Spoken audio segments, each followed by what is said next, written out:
A New Hampshire woman gets a call from her nephew. He tells her he can't buy high-capacity magazines for an AR-15-style rifle in Connecticut. He said, so I was wondering if I could use your address to have these high-capacity magazines sent to your house. From the New England News Collaborative, this is Next: how an aunt raised a red flag on a member of the family. And a recent survey reveals how wrong Americans are about the leading cause of gun deaths in the country. Most Americans thought murders other than mass shootings were the leading cause of gun deaths.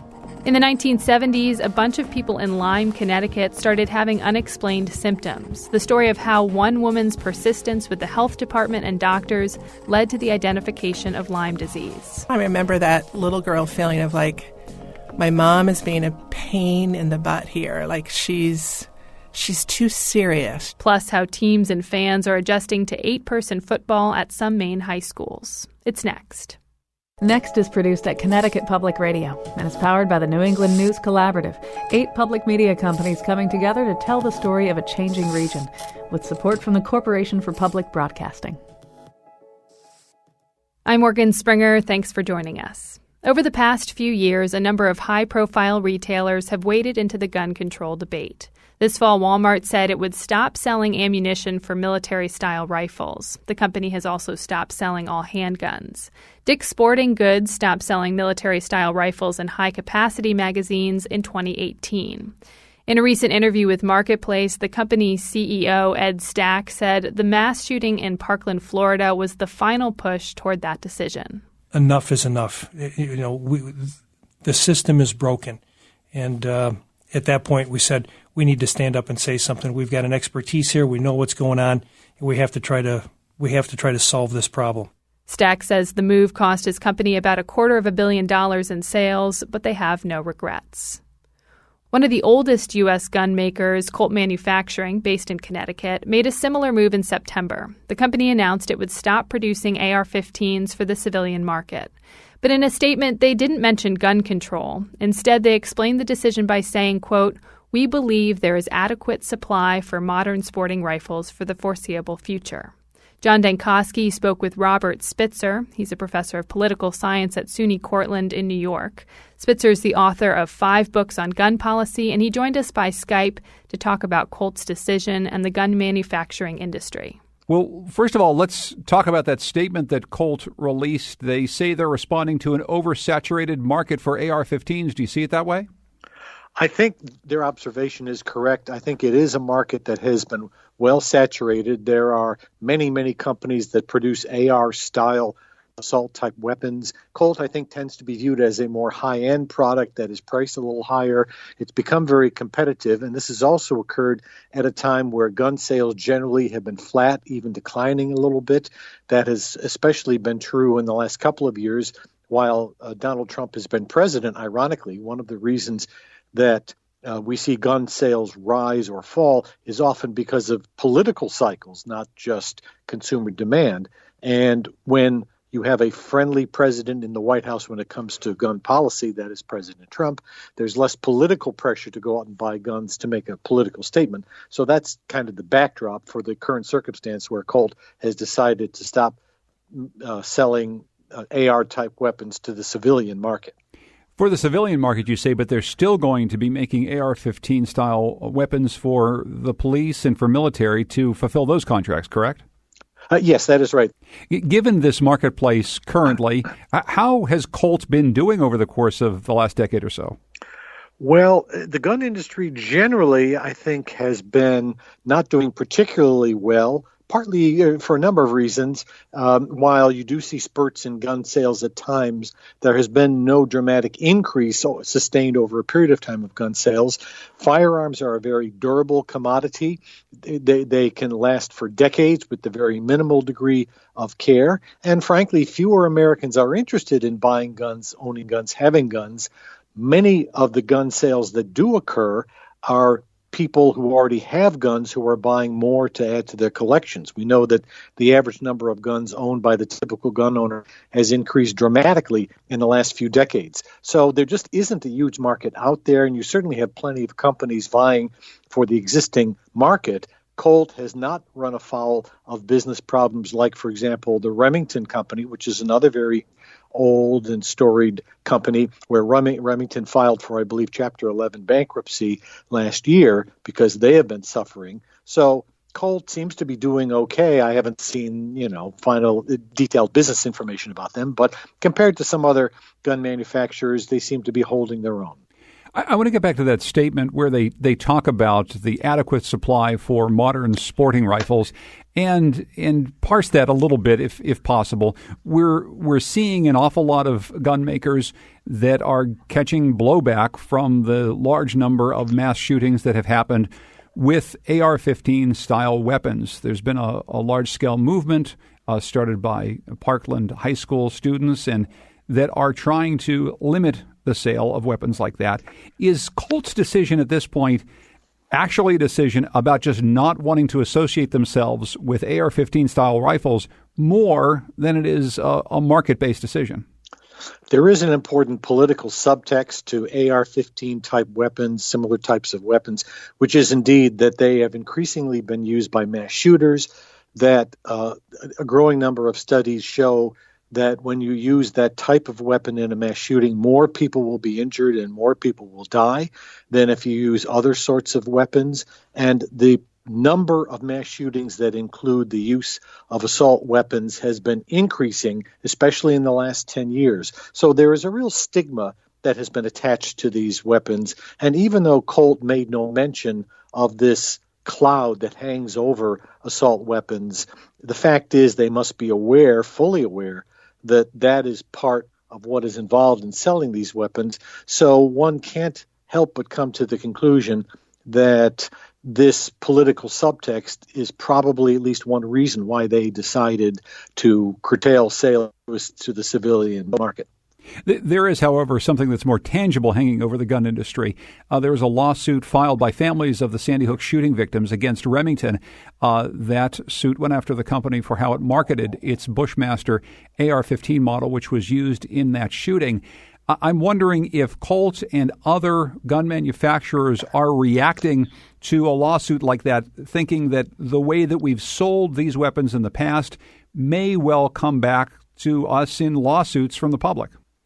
We have seen a more aggressive litigation approach being taken towards some gun manufacturers. And even if these lawsuits do not prevail, if they are allowed to go to trial, it does provide those bringing the suit to engage in discovery, that is to obtain documents, emails, internal messages, etc. from these companies, which could result in the revelation of information that could be at the least highly embarrassing to some of the gun companies. And of course, litigation can be a black eye, even if you prevail in the end. It's expensive, it's time consuming, and that by itself may be a bit of a further consideration about why a company like Colt might decide that manufacturing and selling assault weapons to a civilian market is too much trouble, and why not just bypass that and focus on other things. That was John Dankosky talking with Robert Spitzer, a political science professor at SUNY Cortland in New York. 3 New England states, Massachusetts, Vermont, and Connecticut, generally ban the purchase of high-capacity magazines for weapons.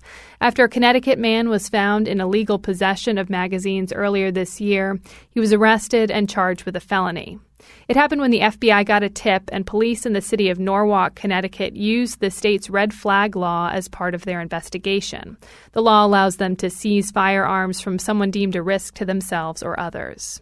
Connecticut Public Radio's Ryan Lindsay has the story of the New Hampshire woman who made the difficult decision to report a family member she thought posed a risk.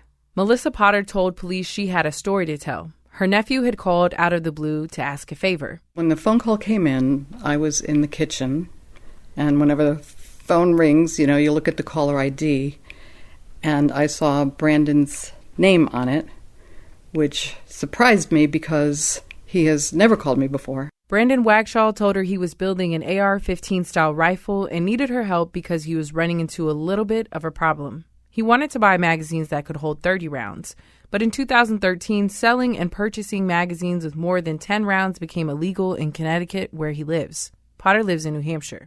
He said, so I was wondering if I could use your address to have these high-capacity magazines sent to your house. So Potter stayed on the phone, trying to change her nephew's mind about buying the magazines. Then the call cut off, leaving her standing at her kitchen counter, shaken. I was thinking about, the mass shootings that have taken place, where you see it on the news and you read the stories that they have these high-capacity magazines, and when they intend to kill a lot of people, they come in with a lot of ammunition ready to kill. A few days later, Melissa called the police in Norwalk, Connecticut, and her town in New Hampshire. Her wife, Leanne Potter, submitted an online tip to the FBI, then called to make sure it had been received. This was not one of those things to be taken lightly. And it just, you don't want to have the death of a lot of people in this kind of a situation on your hands. The FBI followed up with Melissa. A few days later, the couple sat down for dinner. Leanne looked up and saw Wagshaw on TV. It was a mugshot. Generally, people who are into it that far are getting ready to do something. Nobody who's going out and doing target practice or hunting wears a bulletproof vest. Using information the Potters told the FBI, Norwalk police investigated Wagshaw. They say their records revealed more than a decade of incidents, and police allege he once told a classmate that he could make the Virginia Tech mass shooting look like nothing. Police say the combination of Wagshaw's desire to buy high-capacity magazines and his history of threats represented a, quote, clear and looming danger. And they suspected he had access to guns, so they filed what's known as a risk warrant. This is an element of Connecticut's red flag law, which allows police to confiscate someone's guns if they're judged to be a risk to themselves or others. While searching Wagshaw's car, they say they found illegal high-capacity magazines. That led to his arrest. Lieutenant Terry Blake with the Norwalk Police Department was there that day. Obviously, Wagshaw did not commit that crime. There's no telling if he would or would not have committed that crime. Only he knows that. But ultimately, that information that was gleaned from this was alarming. Wagshaw was charged with 4 counts of illegal purchase of a high-capacity magazine. His lawyer says he plans to plead not guilty, and authorities have yet to charge him with anything related to violence. Police say the Potters' calls led to a successful investigation, and Melissa says she's relieved that her nephew was arrested, but it wasn't an easy thing to do. There's also a feeling of shame that's associated with it, that how could this happen to a member of my own family that could have possibly even thought about killing innocent people. It is a shameful thing, and I have not shared this with very many of my friends. Melissa says she shared her story with police because she didn't want to witness another mass shooting that she could have done something to stop. For the New England News Collaborative, I'm Ryan Lindsay. Wagshaw is expected in court in early December and intends to plead not guilty. Ryan Lindsay is part of a reporting collaborative called Guns in America, which recently surveyed people about gun deaths and storing firearms. The reporting collaborative partnered with APM Research Lab and Call to Mind for the poll. John Dankosky spoke with Lisa Dunn, a research editor for Guns in America. Let's talk about some of what you found. What did Americans think was the leading cause of gun deaths? So it turns out that Americans thought most Americans thought murders other than mass shootings were the leading cause of gun deaths. And that was about 33% of the folks that we surveyed. And the second largest category was actually mass shootings. So about 25% of Americans that we surveyed thought mass shootings were the leading source of gun deaths in the U.S. And only 25% guessed correctly that it's actually suicides that are the leading category of gun deaths in the U.S., and they account for about 60% of all gun deaths annually, which averages to about 19,000. So it turns out that only a quarter of the Americans that we surveyed actually knew what the leading cause of gun deaths is in the U.S. Why do you think that there's that inaccurate perception amongst the American population? Yeah, I think it has to do with certainly media coverage. As you know, there's a lot of attention paid to mass shootings, so I guess it's sort of not surprising that a lot of Americans think that maybe that's the kind of largest source of gun deaths. And, murders themselves, they also get as well media attention. So I don't think it's totally surprising. Suicides tend not to get as much coverage for various reasons, and so it's sort of the findings weren't entirely surprising to us. For comparison's sake, you say about 19,000 deaths by suicide a year in the U.S. What is the real number of deaths by mass shootings as you've defined that term? Right. So, and I'm glad you said as you defined it, because as you may know, there's really no agreed upon definition for mass shootings. Various definitions exist, according to the FBI and the Gun Violence Archive. But if you look at sort of a broad definition, and that's what we went with in this case, it's about in the area of 380 per year. So it amounts to about less than 2% of all the gun deaths that happen in the U.S. So it's a tiny fraction. So let's turn to the questions about storing firearms with a lock. What were some of the survey results there, and what questions were you asking folks? Right. So we asked people if they have a gun, what do they do with it when they're not using it? So we were interested to find out, do you store your gun with a lock in place? And what we found was that about 60% of gun owners that we surveyed said that they always stored their gun. And about 19% actually said they never stored the gun with a lock in place. And then we also asked, would you support mandating that guns be stored with locks? And what we found was broad support for that kind of mandate. 78%, basically 8 in 10 of the Americans we surveyed, supported that guns should be stored with a lock in place, and only about 18% opposed that. Now, this had broad support across all demographic groups. 7 in 10 Republicans supported a locked gun mandate. 66% of gun owners also supported mandated locked gun storage. A little bit more support from women than men, and a little bit more support in metropolitan areas than in more suburban or rural areas. Were you surprised at that broad support? I actually was surprised. As part of this survey, we also asked about red flag laws. And so that generated the same level of support as for gun storage. So it seemed like these two kinds of laws definitely got support across the board, Republicans and Democrats, and gun owners and non-gun owners alike. Describe, if you would, how you asked the question about red flag laws, because like other things having to do with guns and gun ownership, there are different ways in which people could perceive that question. Right. So what we asked is whether they supported allowing two different types of situations, allowing either a family member or police to seek a court order to temporarily take away guns if they feel a gun owner may harm themselves or others.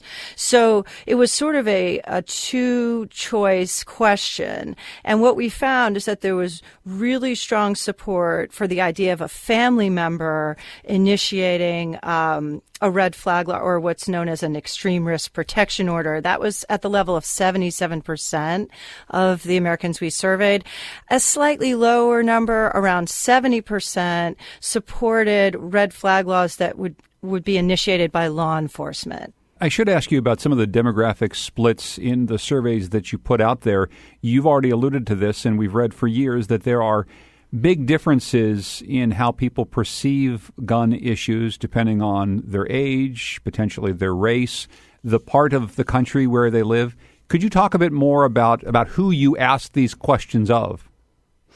Right. So our survey definitely includes folks from all geographic areas. It's definitely representative of the entire country. And you're right. We did find some differences.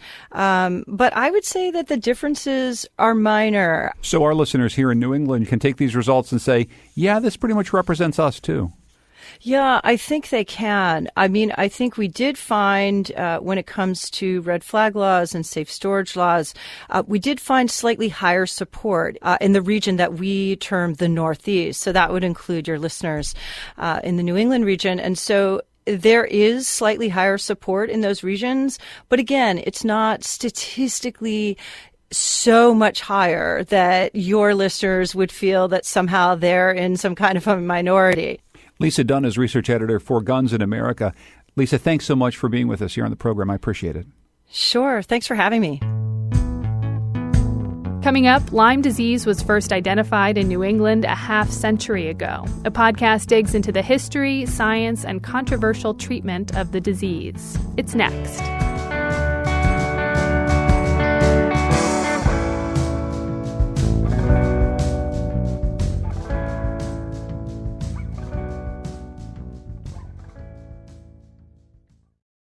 Next is made possible in part by our founding supporters, who believe in the power of collaborative news coverage, including the Common Sense Fund, supporting the New England News Collaborative and its coverage of climate change and the evolving clean energy economy.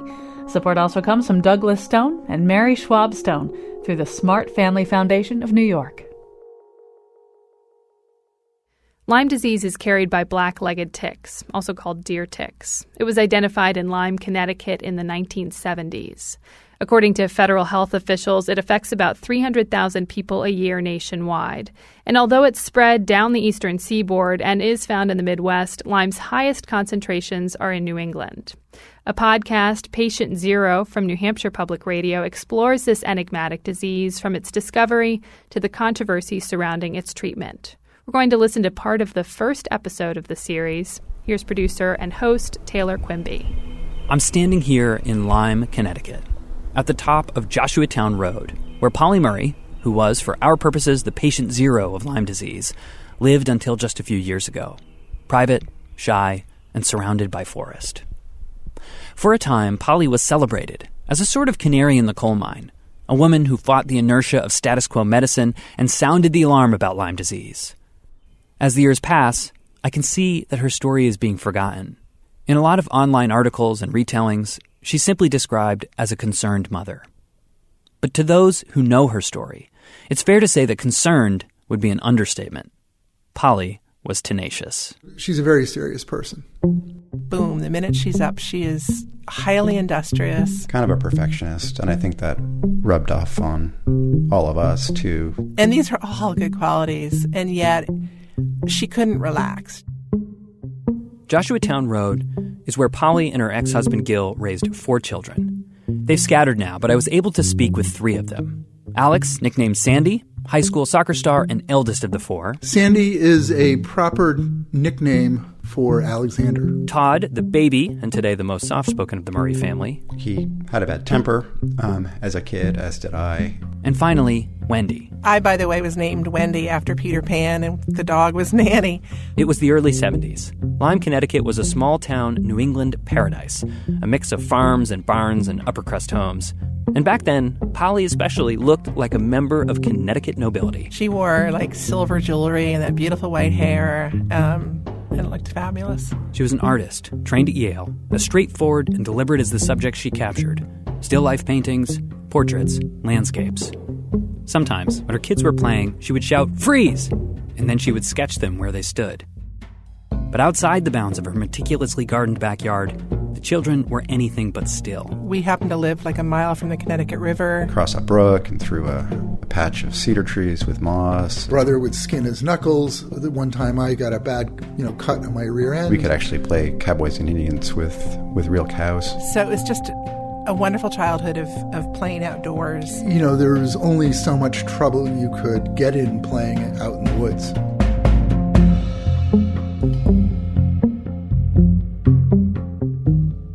Do you remember becoming aware of the fact that your family had health issues that were sort of above and beyond what might seem normal? The normal part is what, at the time, was beyond my comprehension. As early as 1964, Polly Murray was chronicling her family's health. Because she's such a, organized, tenacious personality, she would write everything down. So I just remember, being on the phone chatting with friends, and I'd look down at the calendar and see, these detailed notes of doctor's appointments and symptoms and stuff. Rashes and colds, itchy eyes, sore throats, diarrhea. Every symptom, no matter how commonplace, and every doctor's visit, no matter how perfunctory, wound up on Polly's calendar.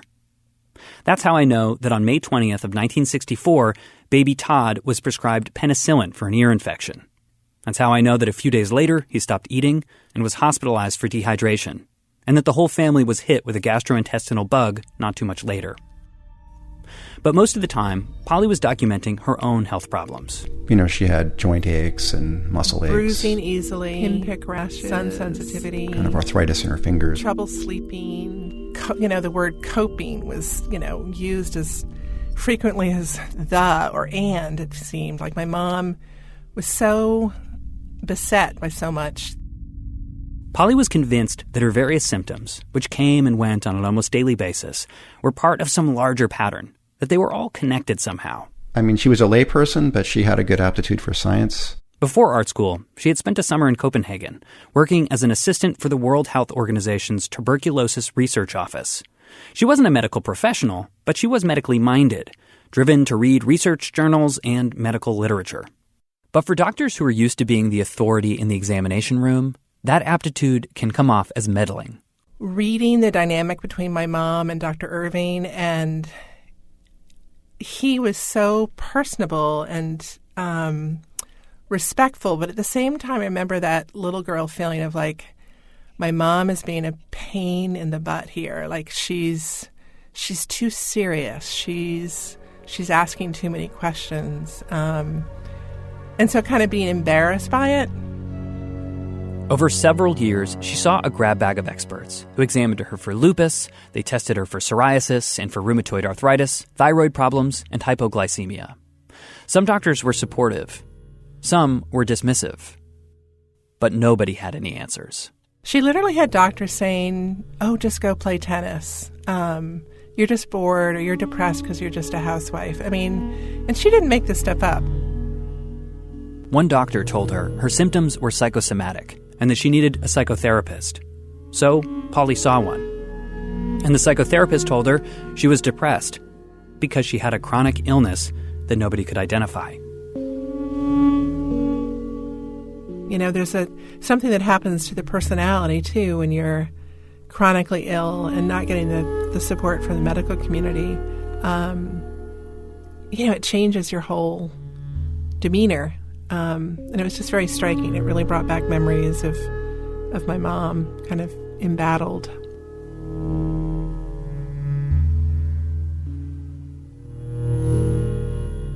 If things had ended here, Polly Murray may have been forever labeled as an overly anxious, neurotic worrier, as the H word, a hypochondriac.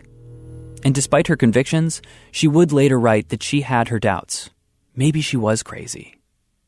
But then, in the mid-1970s, new symptoms appeared, ones that couldn't be easily dismissed as a figment of her imagination, because she was not the one experiencing them.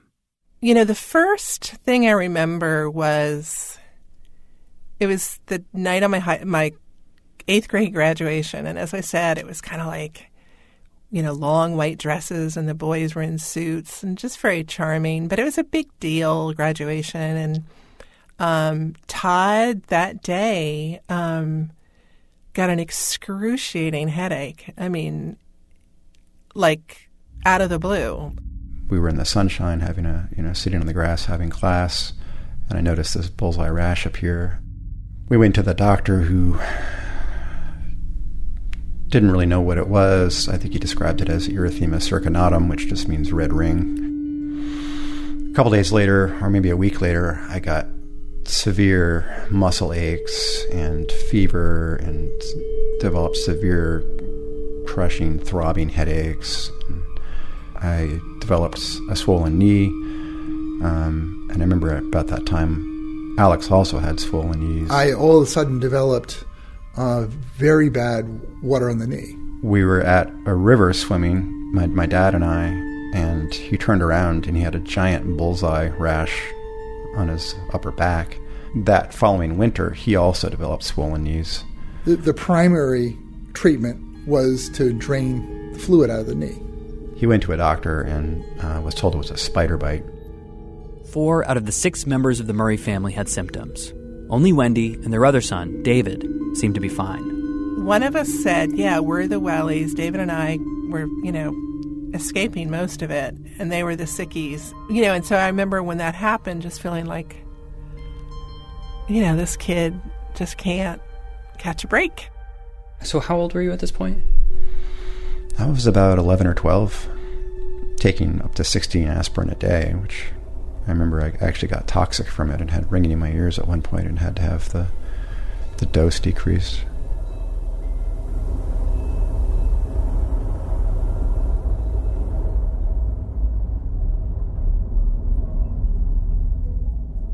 Throughout all of it, Polly Murray was doing what she had always done, documenting doctor's visits, scribbling symptoms in journals, squeezing notes onto her calendars. Polly included a lot of this information in a book called The Widening Circle that she wrote years later. I asked her daughter Wendy to read some of the entries. Monday, September 8th. Todd had a checkup with the ophthalmologist, and his eyes were all right. Thursday, September 25th. Sandy's test results were negative, and it was decided that the original test had been contaminated. Saturday, September 13th. We escaped to Watch Hill for a day. The hot sun brought out the rashes. These catalogs are not a pleasant read. They're almost obscene in that anonymous way that medical descriptions can be, where we're forced to think explicitly about the human body and to objectify human beings in the context of their frailty. Wednesday, September 24th. Sandy saw the doctor. And frankly, the sheer amount of it all is somewhat incredible, as in not credible. They sound like the words of an obsessive hypochondriac. Friday, September 26th. In desperation, I had a sample of the well water tested. But then, Todd got something that had eluded Polly for years. A diagnosis. Tuesday, September 30th. Todd saw Dr. Espenson, who concluded that Todd had juvenile rheumatoid arthritis and should be seen by a rheumatologist. Juvenile rheumatoid arthritis, or JRA. I'm not sure to what extent they know what causes it, but it's in an autoimmune disease where your body attacks the lining of your joints and causes pain and swelling. Did that diagnosis mean anything to you at that point? Well, I think I didn't actually believe the diagnosis. Polly was skeptical too. In between the doctor's visits and trips to the library, Polly had been speaking to neighbors and friends, and she was hearing stories about other kids with swollen joints, fevers, and rashes. There was Frank Roche's daughter, who lived just one street away from Joshuatown Road. The first time it was swelling of the knees, the size of soccer balls, and they treated her for a while for juvenile rheumatoid arthritis because they didn't know what they were doing. And then in Old Lyme, just a few miles south, there was a little girl in a wheelchair. Same diagnosis, juvenile rheumatoid arthritis. A high school soccer player, JRA. Captain Richard Wright's daughter, Christian, in East Haddam, JRA. His neighbor's child, JRA. There were several kids, I don't know how many exactly, on the local school bus for the elementary school, and they all came down with mysterious illnesses of some swelling and rashes and problems. JRA affects about 1 in 10,000 children. 2 cases in the town of Lyme would have been unusual, and Polly was seeing 3 or 4 on the same street. On October 6th, 1975, Polly wrote a letter to her family doctor. And in a patrician manner that almost masks her frustration, she asks, "Doesn't it seem likely that these problems are connected?" Polly had always asked a lot of questions, and she came to appointments with ideas that doctors didn't always like. But she generally took what they said seriously. She took what was prescribed. She went to whichever specialist they sent her to. But a week after writing the letter, she had had enough. Something was happening, and nobody was paying it any attention. Here's Wendy again, reading from Polly's book, The Widening Circle. Wednesday, October 15th. Now Todd's other knee was swollen. I had to call the state health department. I couldn't wait any longer. I knew that I was dealing with something that was on the one hand very real in terms of symptoms, but on the other hand didn't exist in the medical literature, and that I would therefore have to be collected and convincing to whoever was on the other end of the phone at the health department. I told Gil that I had a feeling the call that I was about to make might turn out to be an important one in the long run. And then I went into the study, spread out my notes before me on the desk, and dialed the number.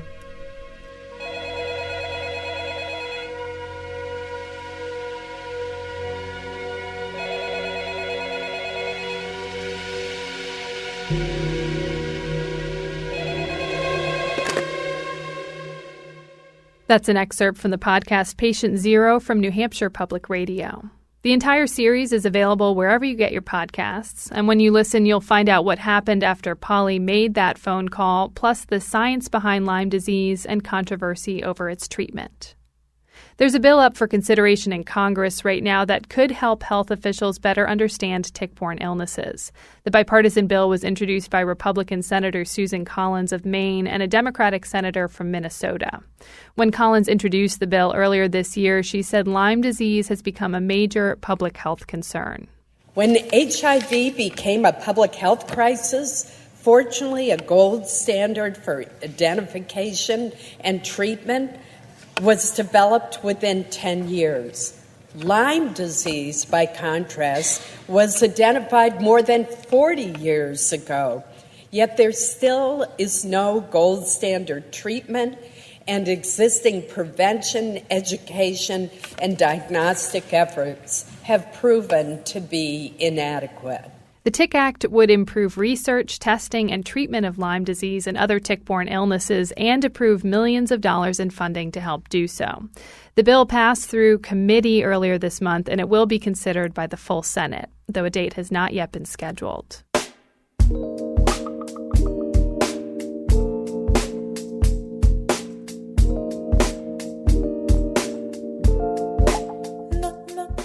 Coming up, the resurgence of a wildcat. Plus, shrinking school populations mean a new kind of football for high schoolers. I'm Morgan Springer. It's next.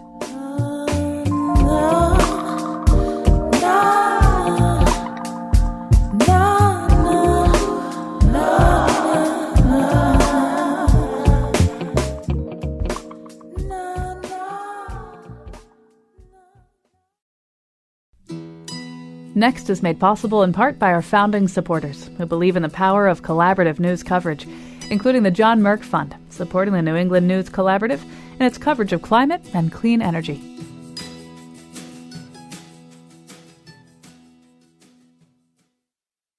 An elusive wildcat is making a comeback across New England. As Connecticut Public Radio's Patrick Scahill reports, bobcats are returning to the region following decades of conservation and forest regrowth. And now that the wildcats are bouncing back, biologists are trying to learn more about where bobcats are and what they're doing. I'm at a lab in northwest Connecticut, standing next to a bobcat. Its bright eyes and black tufted ears are separated from me only by the metal grill of a large carrier.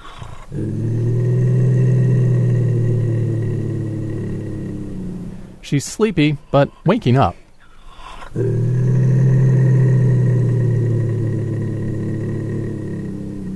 So that's just her way of telling us to back away. That morning, Jason Hawley, a wildlife biologist with the Connecticut Department of Energy and Environmental Protection, got a phone call. It was from a coyote trapper who'd accidentally caught this bobcat. Lately, Hawley's been putting out the word to trappers. If you catch a bobcat, don't release it. Instead, call his team. So we sent 2 people over to Lebanon. They drugged the cat, tranquilized it, put it in our carrier that we use. They're basically like a kennel. They stay pretty calm in there. Hawley's with the Connecticut Bobcat Project, a study entering its second year with the goal of tracking bobcats all over the state. These wild cats are about 2 to 3 times the size of your average house cat. They're elusive and quick, and as sightings go up, Hawley says lots of people confuse them with mountain lions. In addition to its tufted ears, one of this cat's defining features is its short bobbed tail. Hawley's project seeks to learn more about the hidden lives of these cats, examining diet, fertility, and how bobcats act in the wild, and more in our backyard. Are bobcats in more urban areas using different habitat or different resources, and are they using it differently? Are they using it at different times of the day? Are they moving at different times? Today's bobcat is starting to wake up from its transport slumber. So before biologists can work on it, it needs to be redrugged. Hawley and his 2 assistants administer a sedative through a long syringe pole.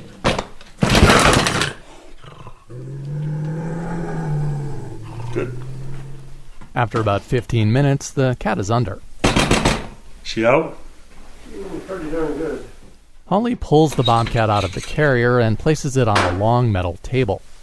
Scientists remove a few bloated ticks and a small molar to get the cat's age. The head and neck are measured, there's a DNA sample, and the cat is ear-tagged and fitted with a GPS collar. Most people think of bobcats as needing woods and living out in the middle of nowhere, but we're finding they're very adaptable animals. So far, the project has collared more than 80 cats, tracking bobcats through rural forests and even one in Connecticut's biggest city. It's pretty amazing. He'll go right into almost downtown Bridgeport and use some of the parkland that they have in there. Regionally, sightings are also on the rise.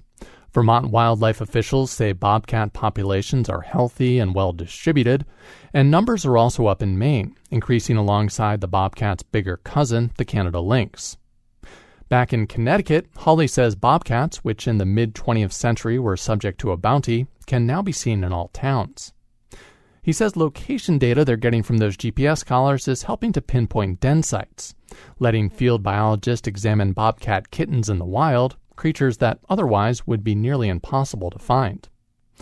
And all that GPS data also provides something else, insight into bobcat personalities, like another cat he tagged in southern Connecticut. His home range was just sort of this vertical strip along the Connecticut River, and he would actually go out to islands in the river, like swimming out in the islands. Most people, think cats don't want to swim.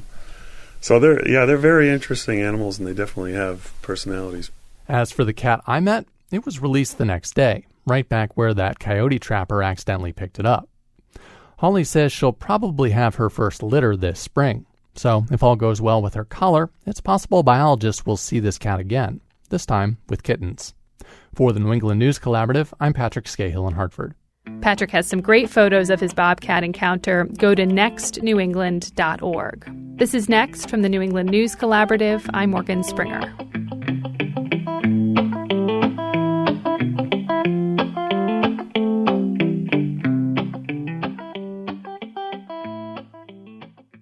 One of the recurring themes of our coverage of New England over these last few years has been the aging of our population and the shrinking of many communities.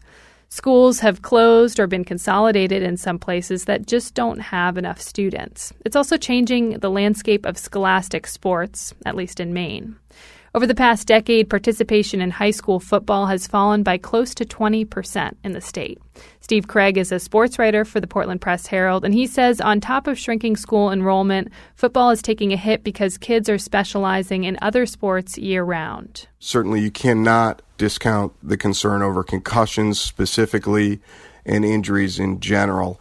And then you get the scares with the chronic, I'll just call it CTE because I can't pronounce its long name, but the brain injury that's shown up in many dead NFL players.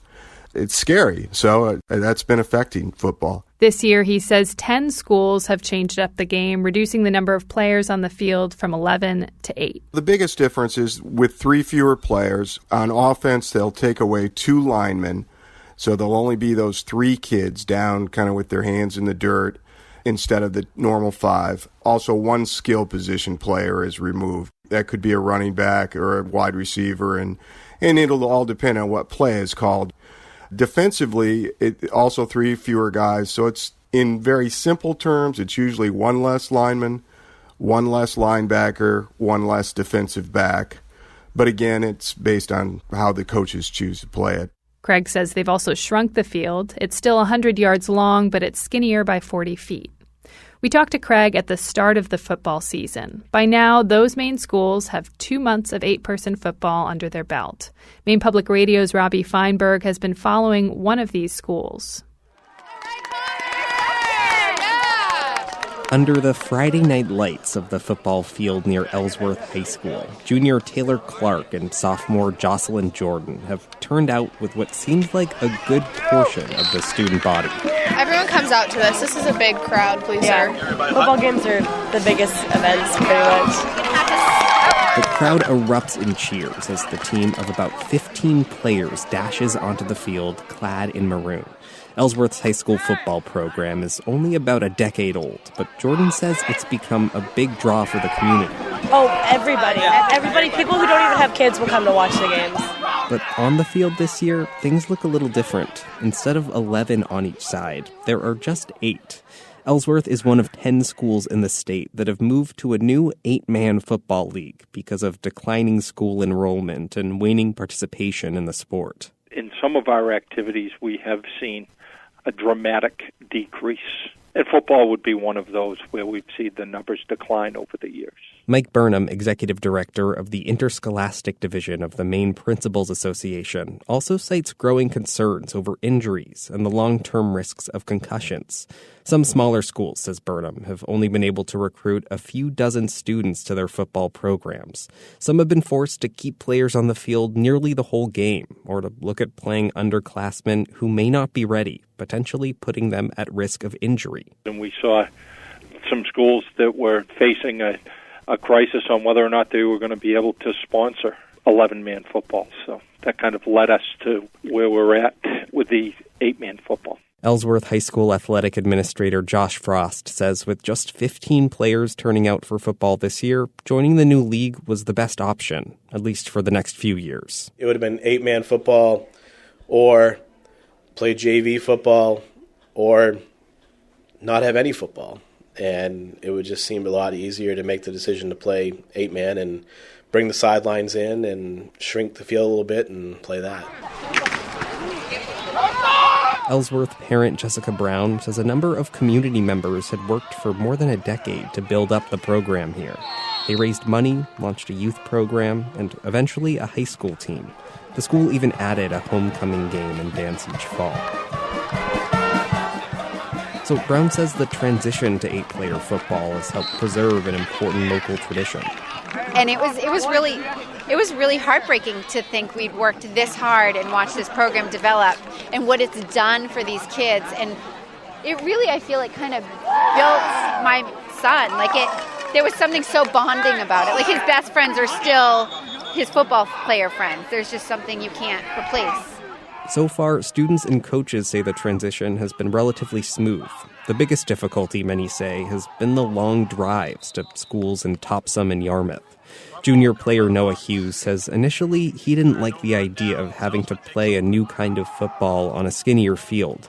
But he says he now thinks it's more demanding, in a good way. Now that I'm in 8-man, I honestly like it better than 11-man. It is faster, more aggressive. It takes more of you. When you complete something, it's more of a personal respect, and it's just, in my opinion, way more fun.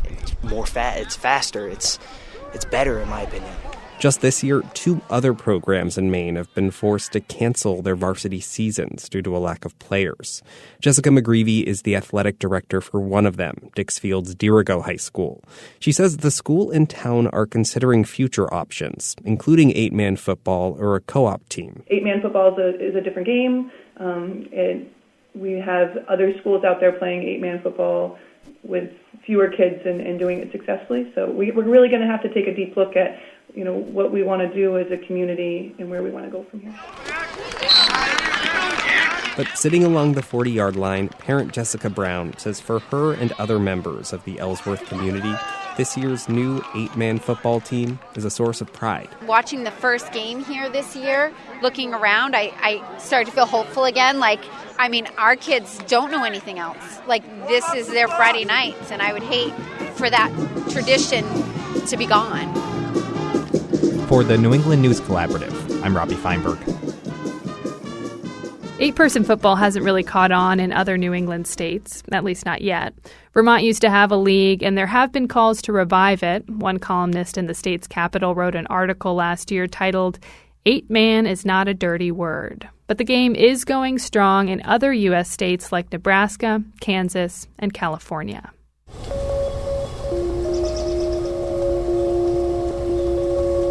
You can find our show wherever you get your podcasts. Just search Next New England. Next is produced by me, Morgan Springer. Our digital producer is Carlos Mejia. The executive producer is Katie Tolarski. Music this week is by Todd Merrill and Goodnight Blue Moon. The New England News Collaborative is powered by the Corporation for Public Broadcasting, Connecticut Public Radio, Vermont Public Radio, New Hampshire Public Radio, Maine Public Radio, New England Public Radio, WBUR, WSHU, and the Public's Radio.